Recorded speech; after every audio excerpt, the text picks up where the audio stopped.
Who's there? Banana. Banana? Whom? Knock, knock.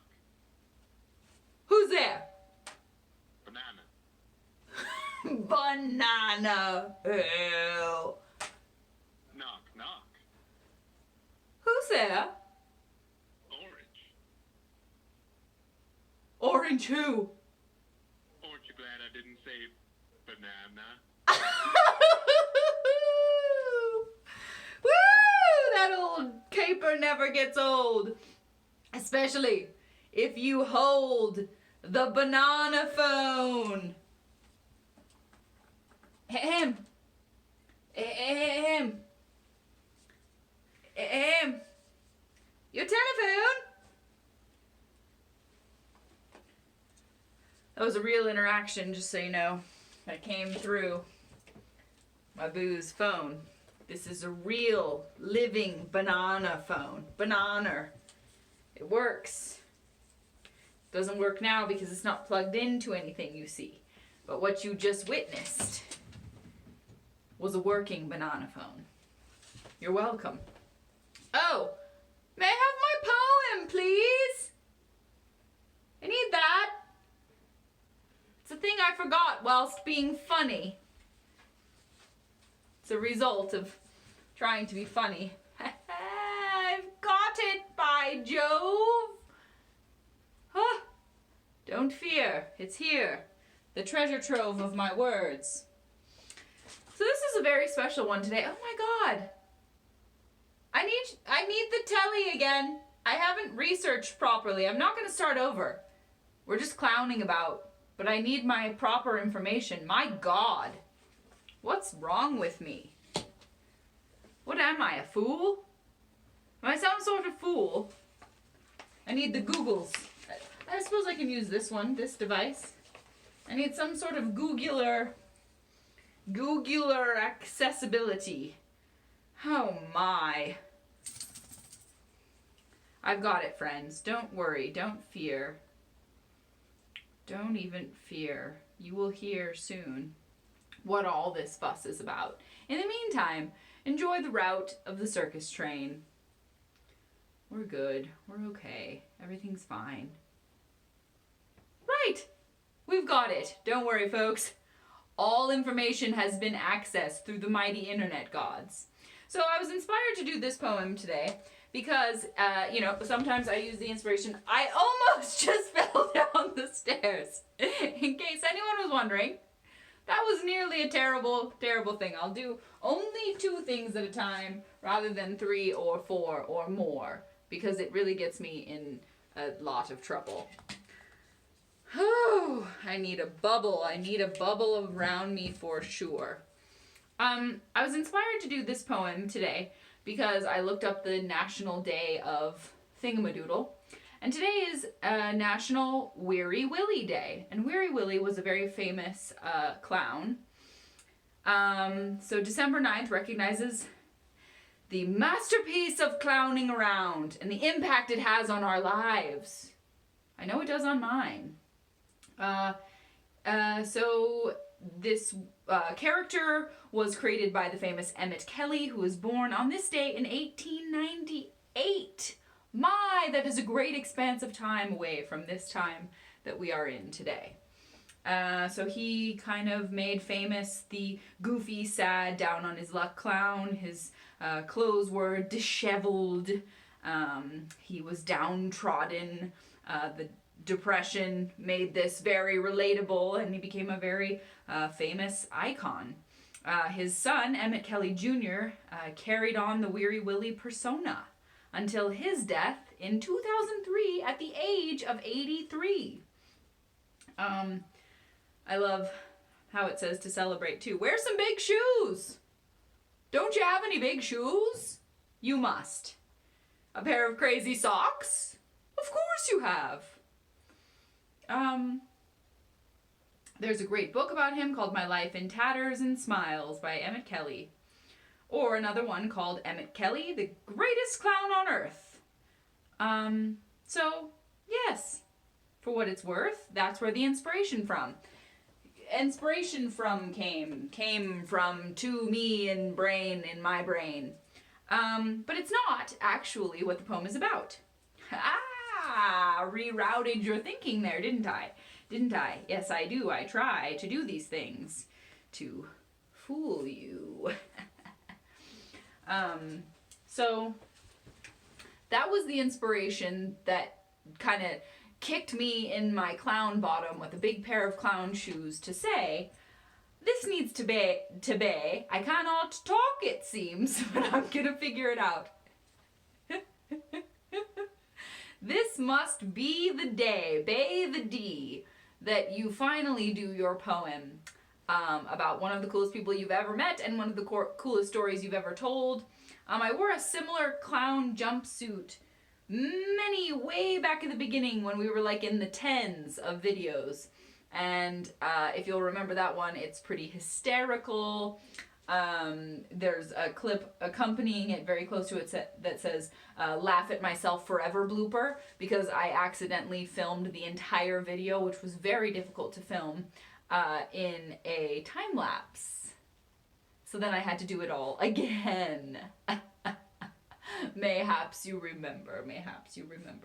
But I spoke about, I sort of teased you with this story, that it's one of my very greatest stories of all time, and it took place at the Magic Castle, and so it's about a man named Bev Bergeron, and I just figured since today was a day of celebrating a famous clown, clowning around, way back when, I would talk about a man that I considered a friend. And yes, I do believe someone can be a friend in your heart if you've only just started to get to know them, or even if you've only met them one time.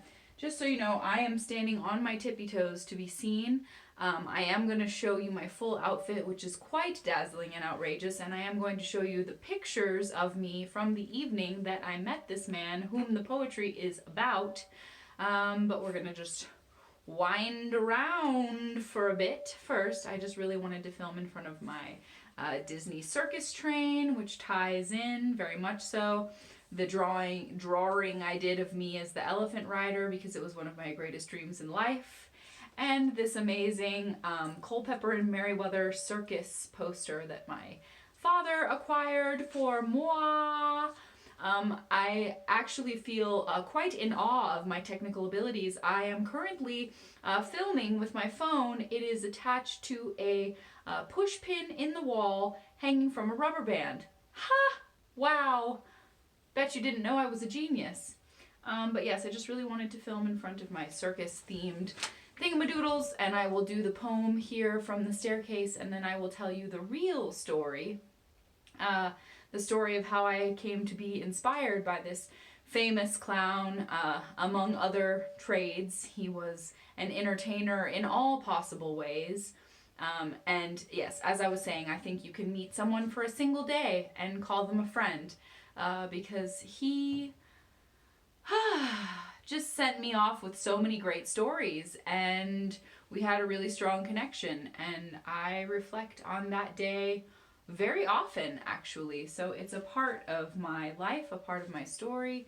So I've been meaning to write this for, here we are, almost at the end of a year, doing poetry every day, and I've been meaning to say these lovely things about Bev for that entire time. What's crazy in the fact that time goes by is that in my retelling of the story over and over again, and thinking of it fondly, somehow I remembered his name as AJ. I remembered him as going by AJ, and that is incorrect. It was BJ. So replace the A with a B, and there you see is his actual name. Bev Bergeron. Beverly, real first name. And now it's gonna bug me if I, dropping papers. It's, when you wear slippery red gloves for effect, you can't neglect to consider that you're going to be all tittering about with your fingers, and it's going to be difficult. Oh, and then they're listing all these great clowns. Oh, and they listed Bev in here, of course. Durr. Bozo. Mr. Noodle. Yeah, all kinds of good, useful Clown information. What was? I just have to know it because I'm giving you good info. Bergeron's name. This game called Finding All Information. It all exists here.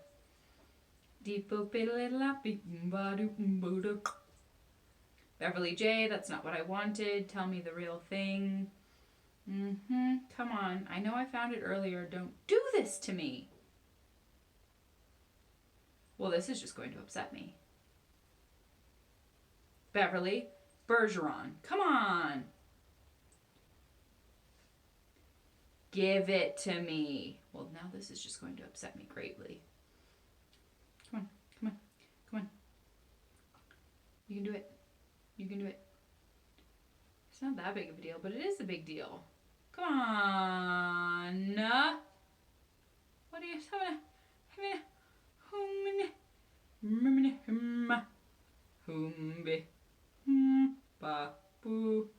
Okay, well, this is very frustrating. They're all just saying Beverly J. And I know that. I knew that. Great information, guys. But I know I found it. See, I want to give them credit. And we're wasting precious freaking time. Okay, well, I'm just upset. You're gonna have to find it another time. Bev J. Beverly J. Bergeron. BJ, not AJ. But, you know, when like 13, 14 years go by, not that I would ever let a thing like that happen so quickly, things can get slippy and they can slip from your mind and flip. But I always fact check myself, and so I did, and I will, and I should, and I continue to. So I'm going to bring to you this bit of fun. And before we are done, hopefully you will understand a little better why I don't know, should have written this guy a letter. Should have pursued knowing him longer. Yeah, I'm going to tell you the story too. This is going to be a little bit of a long one, but I don't care, you don't care, we don't care. We're here together. We mean it. We're in it. We're not clowning around anymore. This is the real deal here now. Here now. Brown cows.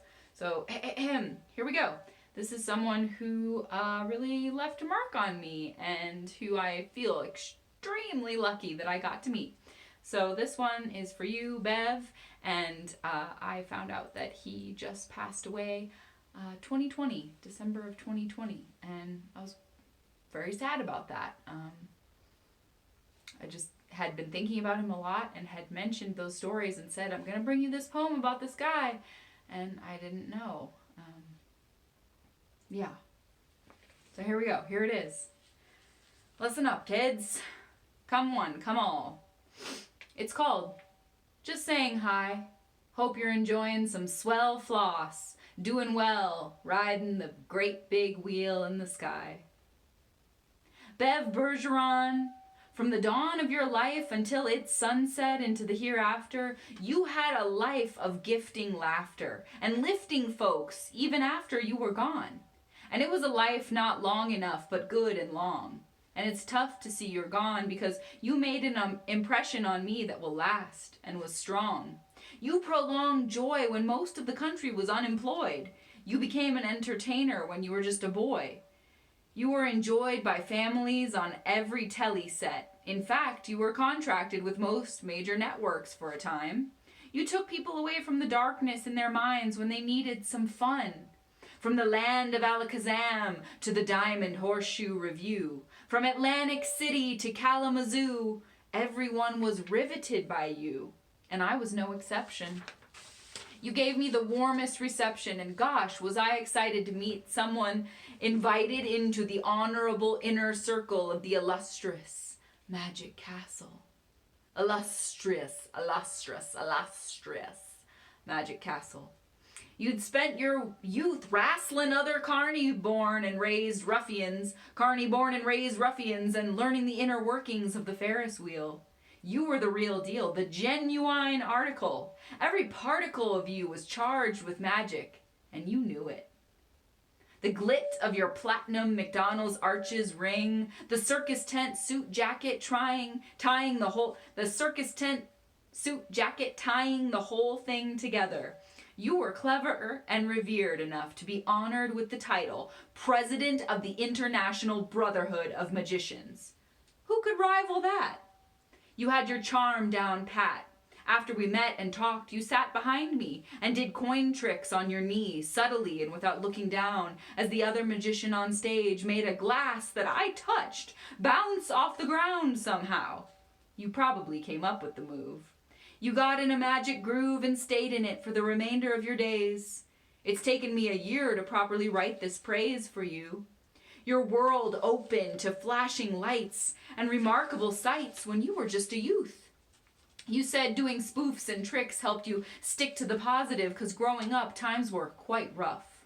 Your parents didn't have enough for a home, so you roamed with the carnival circuit.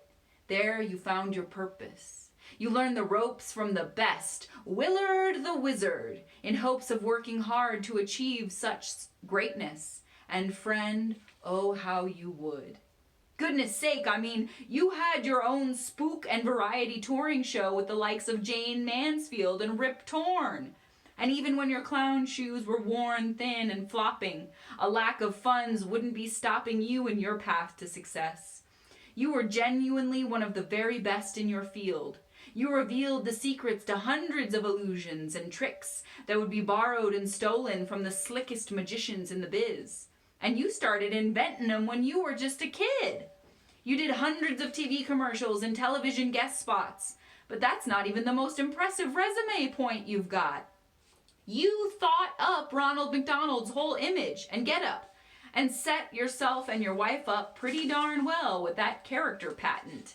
Dag nabbit, you even created the method for a boon in clown popularity, the very widely known art of turning bendable balloons into animals. You were the start. Your heart was as big as your personality. That was obvious to me and everyone. I was stunned that I even got invited to the Magic Castle. It's a real hassle to get in. You gotta be swimming in money or be officially invited by a member of the Magician's Academy. And sadly, those are the only two ways. That's it. And I had my sights set on that goal my whole life practically. My friend who was a clown deemed me worthy. Wow. He did children's parties, but also erotic parties where he made stripper balloons actually ride a balloon pole. Fitting somehow with his whole vibe. He imbibed in drinks and dining with some of the finest magicians and clowns of all time. I knew meeting him was a sign that I'd somehow get in, and my grin was a mile wide to step inside those hallowed halls of world-famous crystal balls and the small and massive feats that made attendees float off their seats quite literally at times. My mind will never reach the same state as the first time I tasted that kind of awe. I couldn't lift my jaw back up. Ball and cup tricks had nothing on this. I saw doves fly from a tiny button slit. And you don't have to believe it. I don't expect you to. But wedding rings flew around the room. I was the lucky volunteer picked to watch one zoom around, then hover like a tiny UFO and slide, just so, onto my ring finger, at the command of the magician, whose performance would linger in the room for hours after he exited. When I reflect on it, even I can't imagine it happened. But it did.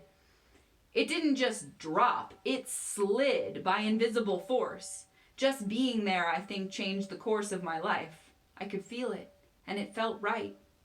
I was lighter in a place where I could feed my magic like that. Years later, on another lucky visit, my best friend got to pull an actual rabbit out of my very own magic top hat. They used mine to assure the audience that it hadn't been rigged by them, and it wasn't. And even though I tend to be convinced more easily than some, I'm not dumb, and I know there was no trap door in my hat. You wore spats. You were a class act. You appreciated deeply the fact that I knew what a possum belly queen was. Your hug was an unforgettable one. You were some kind of wowee, and you really loved talking to me. I know, 'cause you told me so, see? That night I wore possibly the best outfit I've ever had on my body. It was a slightly naughty but classy clown gown. My lower half was practically drowning in ruffles and fluff. The stuff of dreams, the seams of it sewn by one of my very own heroes, who happens to be my famous friend Asia. She'll get her own poem, 'cause there's so much I could say about her magic, too. This dress she made transported me through time and space to face my true identity. This sassy, rosy-cheeked clown me with a bowler hat just like Charlie and a feather stuck in it for good measure. Oh my, how that costume gave me pleasure. BJ and I were clownish trendsetters that night. His large height made him tower over me. But we were meant to meet that eve, 'cause we both looked like we were the circus embodied. He in his original Ferris wheel tie, and me in the most fly harlequin fit ever to sit in the magic castle. I was a bit bashful, out of character for me, but I had never dreamt I'd be in such company. Robo the clown right before me, Carney royalty, the Ronald McDonald, a magician with whom very, very few could compete, historically speaking. Bev, you got everybody freaking out. Got 'em having a ball at county fairs and Radio City Music Hall. Whether it was live on NBC or in the parking lot of a mall, you gave it your all. Whether you shared the spotlight with a small town clown or Lucille Ball, you were totally invested. Your presence was requested at the biggest galas and soirees. Galas and soirees! Your presence was requested at the biggest galas and soirees. You taught many, but never gave all your illusions away. Never gave all your illusionist tricks away. Your prestidigitation was worth it to pay any price of admission. You had others wishing they were half that good. You had devoted fans. Your sleights of hand were unlike any other, and so in demand that you covered this land doing what you loved. You could pull a bowling ball out of your glove, and now you've got the crowd cheering loud on their feet up above the clouds, where the very best magicians meet. Really do like that one. I included a little info. His wife's name was Aloise, which is a name I really, really, really love. I mean, geez, I love the name Aloise. It's just beautiful. He apparently had a little sign on his desk, a little placard that said, "When life hands you lemons, ask for tequila and salt." Very, very much fitting of his personality. So I'll tell the whole story in my bedroom when I show you the pictures. But when I met him, he was wearing a tie with huge Ferris wheel pictures on it, and he told me, "Well, this here is the world's first Ferris wheel, and it could sit up to 40 people in one section in the baskets. And it was designed by George Washington Gale Ferris Jr. in 1859, and he was a bridge and tunnel engineer. It was erected for the World's Columbian Exposition in 1893. And it cost $385,000 to make at the time. Then, and he told me this many years ago when I was there at the Magic Castle, it was sold for scrap metal in the war. Crazy. So crazy. Sold for scrap metal in the war. So I feel like I was a little fumbly on that one just because I cared a lot about it. And so I tend to fumble when I care. Wham! That's okay, right? Wham! I gave it to you anyway. Can you show my outfit, please? Cuckoo, cuckoo, cuckoo, cuckoo. Here, let me just call him on the banana phone. Hello? Could you come and show my outfit, please? It would please me greatly if you could.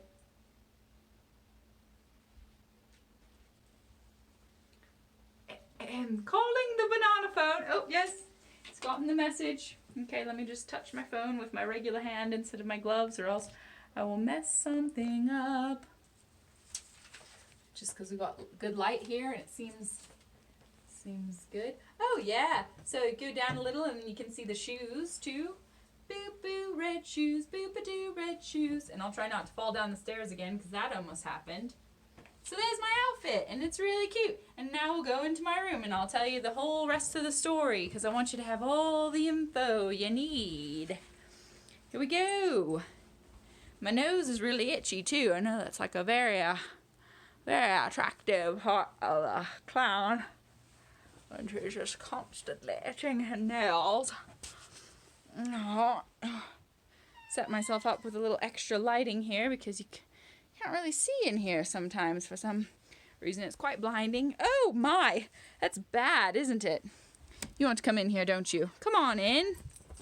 So I guess what we'll do is we'll just try to light us from the side, maybe.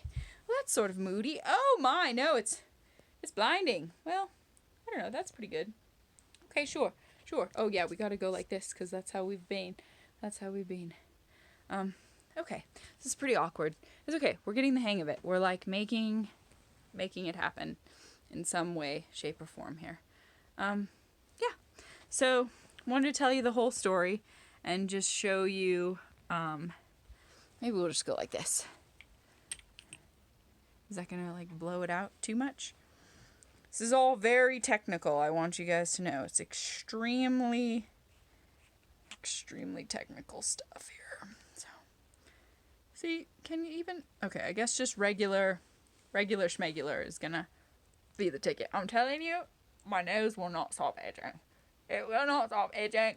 It's very itchy. This is kind of moody. Cellophane, Mr. Cellophane, should have been my name. I've always wanted to play that character. Is that weird? Can I play that? So these are two of my favorite photographs, really, of all time. So that's me. I wore the outfit a second time. So my friend Asia, whom I mentioned, is famous. She will have her own poem. I love her and am obsessed with her greatly. She did costuming for the Mike Myers Cat in the Hat movie, among other incredible talents that she has. So as you can imagine, her sewing projects were absolutely incredible. But so this is the dress that I wore to the Magic Castle. Then we wore it again to this crazy circus performance called Cirque Berserk. And it was freaking intense, man. It was like this woman decides she doesn't want to live anymore. And she goes into the underworld. And it's all really sexy and sassy and aerial dancers and good stuff going on. And then she like finds out that the underworld isn't really all it's cracked up to be. Unsurprisingly. So it was extremely intense, beautiful. So I wore it to that. And this woman who was selling kind of clown-looking, circusy-looking garments wanted to take my picture in this like theatrical mirror. And man, I really love that picture. And so here's another one where we were still, and those are the only two pictures that exist of me in the famous dress. That is like the best dress. Trying to get it like focused. It's very difficult, obviously, as you see my finger creeping in the periphery, trying to make it just so. Get it? Can we? Yeah. So there's only two pictures of me in that incredible dress, and I really wish I would have like bought it from her or something. This is one of my favorite little clowns. Really love him. I've had him since I was a wee young child, a very wee child. Oh wow, look at that. Would you look at that? I didn't know it did like a strobe thing. That, oh my, what? Okay, wow. Okay, so we're learning new things. I mean, how's that look? Maybe I'll go in front of here because there's a lot of circusy stuff going on over here. I also wanted to just show you my other little favorite clown. Then we'll tell the story that we're here to tell. I collect a lot of miniatures. When you touch one of them, the other ones fall down. But this is one of my favorite little clowns.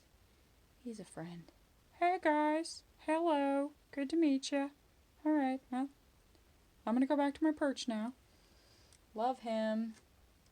So he's adorable, and yeah, I think I'll just try to go down here in my weird, fanciful way. Maybe even like here. I'll try to like get really strange with ya, because I have a lot of circusy things down here. That's why I just thought maybe it would be beneficial, like circus stories. Oh boy, it's dusty. It's okay. Circus stories. Love it. Ooh, yeah, that's a great one. I love this, like, circusy looking paper. Kept that because it had any circus inclination, so I kept it. The tigers. Boy, everything's dusty. It's just really hard to keep it all clean. And the clowns, of course. And then, yeah, this is a clown teaching mathematics, which is, to some, would be very scary, but to me, I probably would have learned math a little better and a little easier if that would have been the case. And this guy I'll try to show you without knocking every other thing over. This is my clown box. See, it's bad. I'm sorry. It's embarrassing. I try to keep it all clean, but I can't. There's some babars in there. Yeah, I love my little clown box. So, that rocks your socks, I know. There you go. You're very welcome for that sock rocking. So, okay, the light is still, I'm gonna call it scale of 1 to 10, pretty freaking awkward. But we have my elephant in the picture, kind of. Like I said, guys, it's all extremely technical.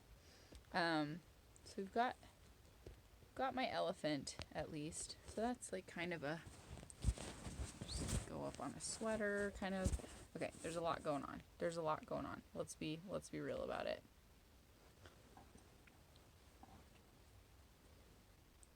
So I'll just, this is pretty bad. I mean, you can see the elephant, but it's pretty bad. Okay, I swear. See, yeah, no, it's very theatrical. It's sort of noir, clown, story hour, and I'm fine with that. I feel really good about that, actually. So, now I'm going to tell you the whole story of meeting Bev, because it was really, really special to me. So, getting to go to the Magic Castle, as I said, was like a feat. I never know where I'm supposed to look. Like, am I looking at you? Am I looking at you? Right. So, extremely difficult to get in. My friend, who was a clown, got me in, and as I said, he did children's parties and erotic parties totally separately, okay? Never the twain shall meet. That's not like one, the children didn't know about the other. Anyway, that's what you do to survive in Hollywood. These are the things you do. You have to be a multi-talented, multifaceted type of person. So, when I met him and I found out that's what he did, I was like, oh my God, he knows magicians. This might be my ticket. And he got me in. And then I befriended several other magicians and was like, okay, well, I'm going to make these guys my, like, best friends. They're going to just want to know me forever so that they continue to invite me. And that worked. So the very first time I went with my friend, who is in many national commercials, actually, many, he's in a lot, and somehow invented a way to make a stripper balloon that slides actively on a stripper pole. Amazing. Brilliant, actually. And he got me in, and I was flipping out. I was lent this gorgeous clown gown, this beautiful clown prom gown by my friend Asia, and went with a pretty sexy Canadian TV actor, actually, too. Only the things that happen in Hollywood. Started a weird little romance there. But we went that night, and it was my birthday. So that was even more special. And I was in the dress, and I met Laura Prepon that night, who is like one of my biggest girl crushes. Really glad she's out of Scientology. Good for you, babe. So glad. Welcome back. But I met her that night, so it's just like it was just shaping up to be this incredibly special night. And then the special O-meter, the special Richter scale, went completely bonkers when I got to meet Bev. So I saw him from across the room, and I asked my friend who had gotten me in there, like, who is that guy? He was like, oh, he's like a pretty famous, he's a pretty famous clown, actually. And I was like, what? Can you introduce me? Like, this is, wow, that's my wheelhouse. So, and I will say the word carny several times in this story, and I just want you to know, I have talked to many carnies. They are not offended by being called carnies. That is what they are. My best friend and I have actually a carny coffee table book, and we have gotten it autographed by many carnies, and it's just kind of a passion of ours, so it's fine. I know everybody's really on edge about what you call people these days, but we've done our homework. So I saw him from across the room, and he was wearing this red and white striped circus tent suit jacket that was so like grade A fashion, unbelievable, beautiful, passion for circus. Yes, yes, yes, yes. So I went over like shaking to meet him, and I'm in this gorgeous clown dress. So we like matched perfectly. It was white with light blue polka dots, and he was in red and white stripes, and it was just like this great moment. And hi, I'm Teal. Hey, I'm Bev. And got in this great conversation. And he had an accent a little bit like Colonel Sanders, but like more like the nice uncle giving you wise advice, if that's a combination that makes sense. And he had this really thick tie, as I said, with all the Ferris wheels. It was the same Ferris wheel printed over and over, black and white. And, gonna have to turn in my battery. So, don't want to lose you in the story. Don't let me lose you. We'll just go wherever we are. We'll go, because we can't. We just have to roll with it. This is what we do on Teal's The Real Deal. This is how we do. So we're just gonna go like, in front of my lip bench. Oh. So we can plug it in. The batteries are always running low. They never last when you need them to, when you're trying to tell a really important story. Are we plugged in? Are we happening? Is it real? Hello. Hi. Okay. Wow, that was scary for a minute. I thought we were going to lose the frickin' story. Stop it. Stop misbehaving. Ish. I just want, I have this beautiful red lip bench. It may as well be the backdrop, right? Yeah. Come on. Cooperate with me just momentarily. Momentarily. If you could just... Okay.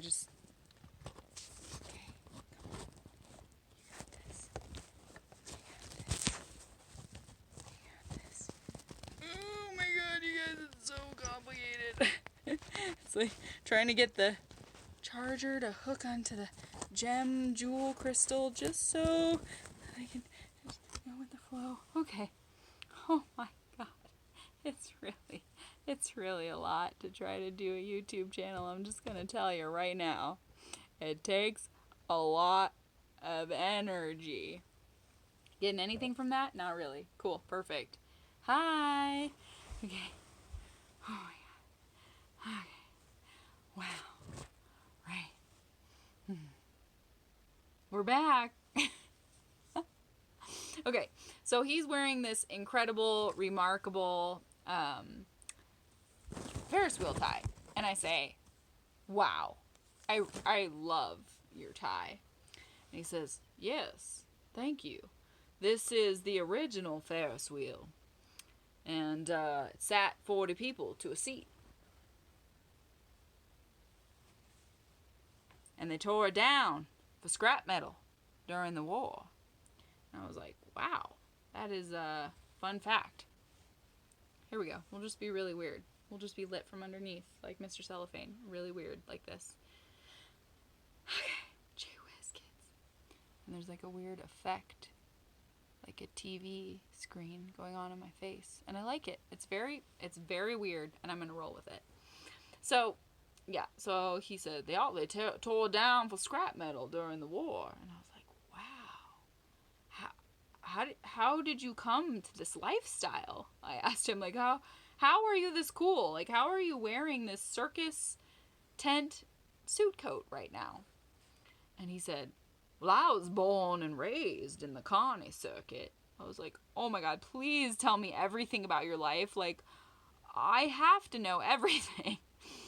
And so he's like, yeah, I was scrapping with boys twice my age. By the time I was 7, I was training under a world famous wizard from who did touring all over the country by the time I was 14. So that touring troupe that he did with Jane Mansfield. What? You did a touring troupe with Jane Mansfield? He did that when he was like just a little over 18 years old. Like, behold, the coolest person I've ever met.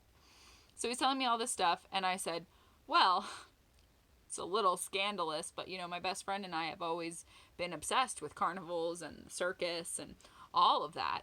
And we've always joked about starting a punk band called Possum Belly Queen.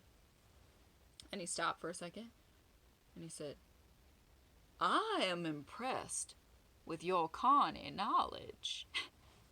And that's kind of like a play on carnal knowledge, but carny knowledge. I mean, we were just yucking it up. We were laughing so much. And so, for those of you not in the know, a Possum Belly Queen happens to be, and I'm just going to say it like it is, she's kind of like the carny hussy, if you feel my drift. She's, so the Possum Belly is this leather satchel that goes under the carnival trucks. Oh, I can do shadow work for you on my own face. So the leather satchel goes under the trucks, and I don't know where to look. I'm sorry, like literally, I'm not smart enough with my phone. I guess I look here. I'll look here. So the leather satchel goes under the trucks, and that's where they keep all the equipment and the stuff that they're going to use to build the circus tents and etc. And it held a lot, so you know, it could like hold a body or 2 or 3 or 4 or 12. And so the little bit wild sort of touring women were called Possum Belly Queens, because you know, a little bit of slap happy, you know what I mean.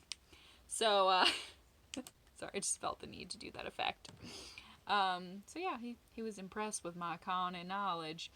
And then I catch wind of his, and I didn't know any of this information about him. I was just like, who's that man in the suit? I must know him. And I saw his platinum McDonald's Arches ring. And I was like, so, were you Ronald McDonald? And he's like, I basically created Ronald McDonald. I made the first Ronald McDonald. My wife was the original Hamburglar. She played the Hamburglar for a time. And apparently, I learned all this later from my friend who had gotten me in. He had this like flock of followers. People would come to his mansion in the Hollywood Hills just to hear his stories, because he was on television all the time. All the major networks wanted him as a guest host for this and that and the other thing. And I mean, he was a big deal for a while. So he just left such a huge smile on my face. And we just were exchanging compliments back and forth. And of course, talking about magic. And he was telling me all these tricks that he had invented and he was the creator and the originator of. And I was just like, I can't believe this is...